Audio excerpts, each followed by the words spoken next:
We've got leaks from Benjamin Mayo, who has a very good track record and very reputable sources of pictures and videos within watchOS 6 beta that showcase that yes, a Series 4 designed titanium and ceramic versions of the Apple Watch are coming. The dilemma I'm running into though, is this a Series 4 we're seeing leaked, or is this a Series 5? Let's begin.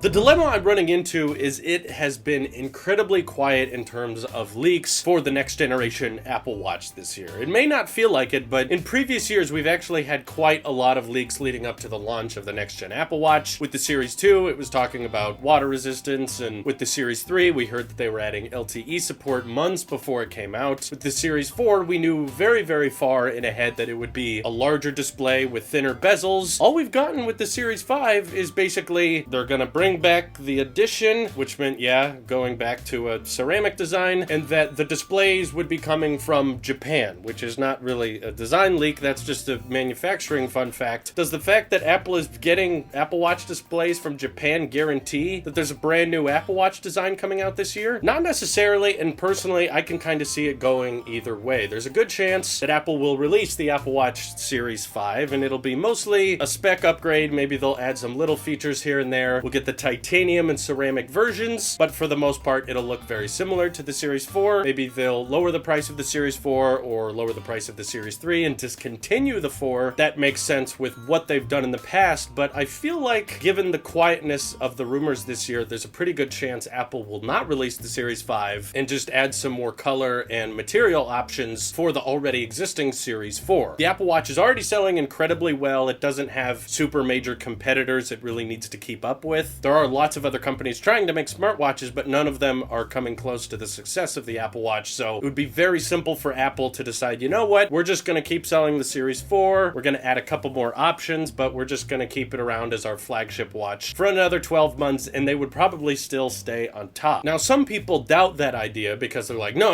of course, Apple loves updating the CPU, they'll make a faster chip for the next generation Apple Watch and give it the titanium and ceramic options, and then they'll call it good. But to me, that's pretty low in features for a full number upgrade. If they did decide to release the Series 5 and literally the only change was just some new material options and a better CPU, it would be the smallest Apple Watch upgrade I think ever. There was a huge CPU boost and water resistance and even a slight design change with the Series 2. Cellular was a huge selling point for the Series 3 and a lot of people were willing to switch, plus the much louder speaker that allowed Siri to actually talk out of the Apple Watch, and of course another CPU boost. And the Series 4 of course was the biggest Apple Watch upgrade we'd ever seen, which means that if Series 5 is literally just CPU boost and, by the way, the Apple Watch Edition is back, it would be very small of an upgrade. And still, given all the leaks we've been seeing, I think it's still totally possible that Apple could just decide the Series 4 is good enough, spice it up a little bit with the titanium and the ceramic, but for the most part just keep selling the Series 4 for another year. Hopefully lower the price, that would be really good, because I think it's definitely by far the best smartwatch out there you can buy, but it is more on the pricey side. So if they found a way to make it more affordable, maybe that's why they're buying displays from Japan now, because they're cheaper and they want to lower the price overall. Plus, if you were curious, the titanium Apple Watch would not be a super high-end price point. A lot of people hear the word titanium and think, oh, that's extremely precious and pure metal, but they're also at the same time forgetting Apple is literally handing out titanium. Apple cards are free to sign up for, and they're just mass producing them and mailing them out to everyone right now. It's not that valuable of a metal, and it is lighter than stainless steel and still a very